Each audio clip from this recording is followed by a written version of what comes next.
শুভ সকাল বন্ধুরা। আজ মকর সংক্রান্তি, তাই অনেক ভোরবেলাতে উঠেছি। বাইরে পুরো অন্ধকার রয়েছে। আজ ভোরবেলাতে আমাদের কিছু নিয়ম রয়েছে, সেগুলোই পালন করতে হবে। আমি উঠোনে একটু জায়গা নিয়ে নিলাম পিঠে দেওয়ার জন্য। তারপর চলে এলাম ফুল তুলতে। ফুল গাছ আমার উঠোনেই রয়েছে, সেখান থেকেই ফুল তুলে নিলাম। এদিকে বোন স্নান করে চাল গুঁড়ো করে নিচ্ছে। পুজোর থালা সাজানো হয়ে গেছে, পিঠে দিতে শুরু করে দিয়েছে। পিঠে দেওয়া হচ্ছে প্রথমে উঠোনে। বাবা পিঠে দিচ্ছে, আমাদেরকে দিতে দিল না, আমরা নিরামিষ খাই না বলে। এই পিঠেকে বাইস্ত পিঠে দেওয়া বলা হয়।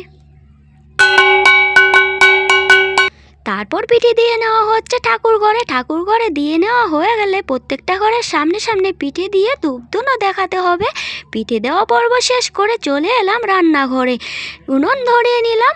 এই উনুনটা আমি বানিয়েছি সিমেন্ট দিয়ে। বন্ধুরা, পিঠে ভাজতে শুরু করে দিয়েছি। আমাদের নিয়মে আজকে সকালবেলা তিলের ক্ষীর দিয়ে সাদা পিঠে খেয়ে নিতে হবে। তারপর অন্য অন্য পিঠে বানানো হবে। প্রথম পিঠেটা গরুর জন্য রাখতে হবে। তারপর যেগুলো পিঠে বানানো হবে সেগুলো সবাই খাবে।